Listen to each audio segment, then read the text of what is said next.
In this present crisis, government is not the solution to our problem. Government is the problem.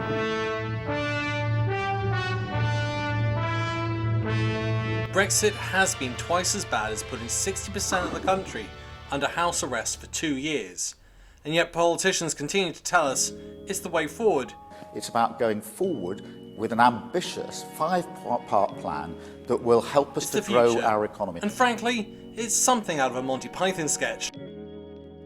We've restored our democracy and our independence. With Brexiteers in full denial of any issue and wanting full sovereignty over a tunnel and a bridge to Europe. None shall pass. Yet UK GDP per capita has only grown 4%, whilst the EU steams ahead with a full 15%. Yet Boris promised in the Telegraph, once we settle our accounts, we will take back control of roughly 350 million per week. It would be a fine thing, as many of us have pointed out. It's a lot of money that could go to the NHS. So 350 million a week is about 18 billion per year.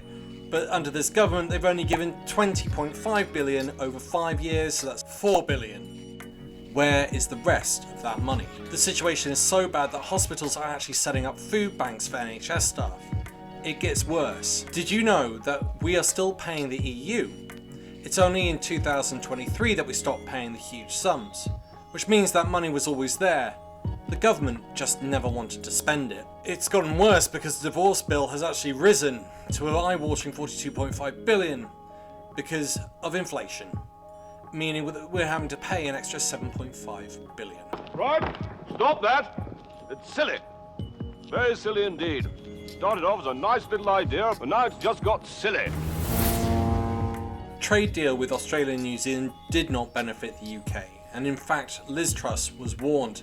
The deals will reduce employment in semi-processed food by 6% and drop the value of the sector by 3%. In fact, agriculture, forestry and fishing are also set to take a hit, with the department projecting a 1% long-term shift in jobs away from agriculture, forestry and fishing.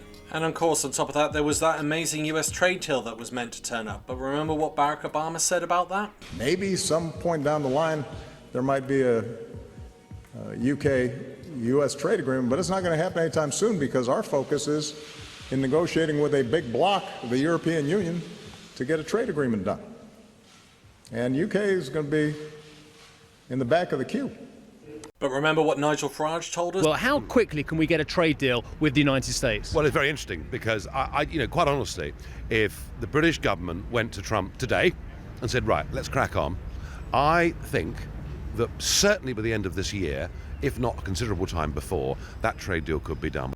But this doesn't look like it's going to happen at any point soon because we've upset the USA, we've upset Ireland, we've upset the EU, we've upset the people in Northern Ireland, all because of Brexit. And now for something completely different.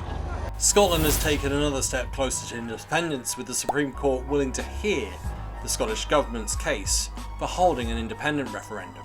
And why are the Scots claiming that they're going to be doing an independent referendum so soon, 7 years after the last one? Brexit. UK science is starting to struggle simply because we've not got access to things like the Horizon Project. This project was designed to finance scientists and scientific projects across the EU.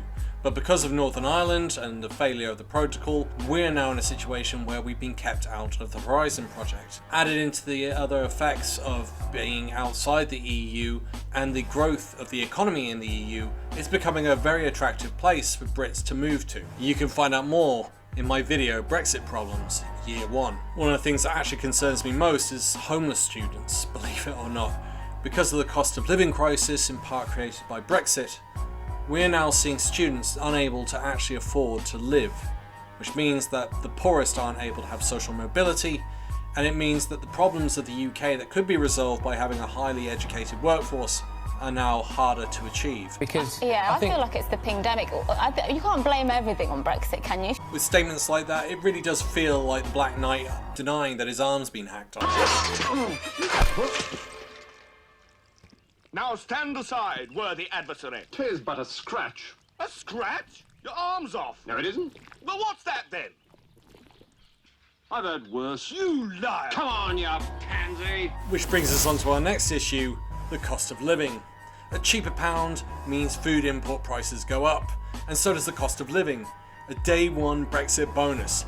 The pound sank on day one. Food prices went up 6%, and now we're starting to see further effects of this, created by a 40-year high of inflation. From day one, Brexit damaged business. The pound dropped, so imports cost more, putting up borders, meaning price of goods have gone up and making British factories cost more, whilst the taxpayer has to pay even more for a border force, when we can't even afford simple things such as nurses and doctors. In fact, we have shortages across almost all industries. Factory workers, hospitality, teachers, computing, all have shortages. Trawler crews working on a share of profits now earn less than £3 an hour after diesel is paid for, despite fish being at record prices. Most recently, due to the lack of factory workers, it's now cost the UK $7 billion in output. Whilst real wages have been stagnating, and in fact now they've started to drop, large businesses are having to invest in Europe to trade with the EU, and that means they're not investing in the UK. Small and medium businesses that had their trade in Europe have pretty much ceased to exist.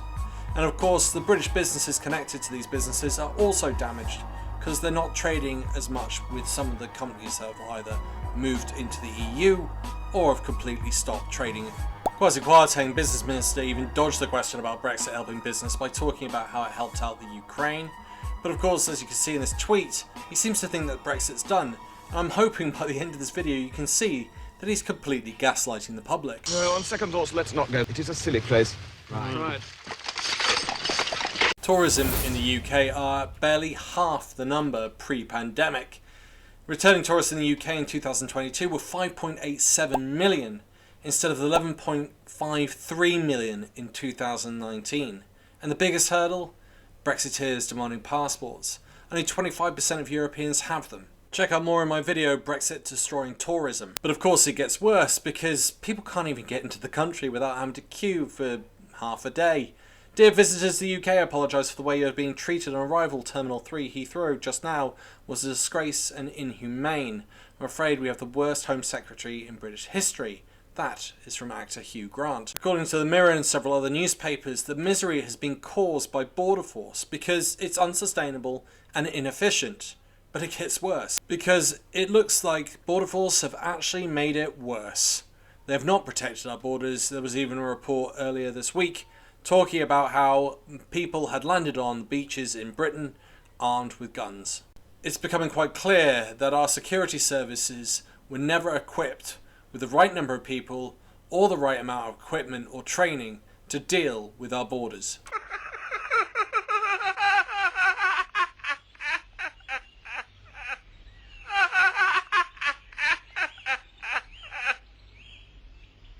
And now for something completely different. We have a problem that's not being talked about in the press at the moment. We cannot continue to allow goods from the EU to come into the UK unchecked, free of tariffs. And the reason for that is because of the WTO, the World Trade Organization, which we bragged about as being a Brexit bonus when we left the EU. But they're not going to allow us to have special privileges for other countries or just for the EU. Either we're going to have to put in place an agreement that is with the entire world, or we're going to have to put in tariffs and barriers to the EU. And the question is, why is that a problem? 50% of our food comes from the EU and has a shelf life of about 3 days.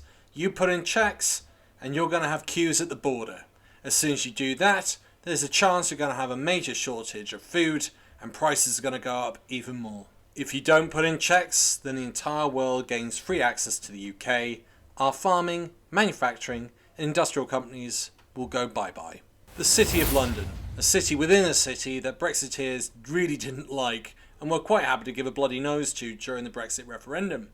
However, the City of London sells about £90 trillion worth of EU clearings, and the EU wants them back, especially Macron. It's estimated that the City of London does about 90% of the clearing for the euro. That might sound like an odd number, it might be even meaningless, but essentially there's a simple way of putting it. If this goes, it's estimated that about 83,000 clearing jobs will be lost. And it also means about 20 to 40 billion an estimate is going to be lost in tax revenue. This was expected to be a slow puncture, but because of Macron winning the presidency, he is now demanding that this is completed by 2025, and that all that money is shifted into the EU.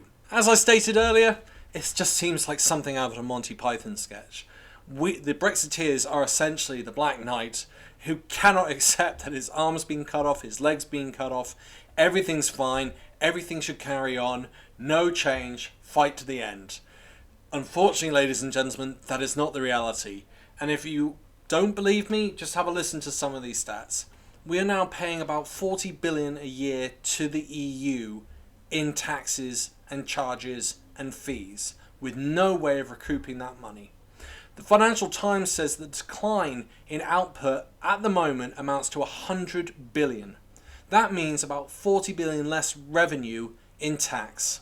Bear in mind, it was only costing us 12 billion to be inside the EU, with access to all those trades, services, people, all gone. The OECD calculates that the UK will record the lowest growth in the G20, with the exception of Russia, who has been economically drained by its war on the Ukraine. In this current crisis, government and Brexit are not the solution to our problem. Government and Brexit is the problem. Right, I'll do you for that. You what? Come here. What are you going to do, bleed on me? I'm invincible. You're a loony. Once again, thank you to all my supporters. You keep this channel growing and going. To any of you who would like to support the channel, I'll leave a link in the description for Patreon, and if you fancy just buying me a coffee, that would be great as well. Keeps me up all night and allow me to make more of these videos. Thanks for listening.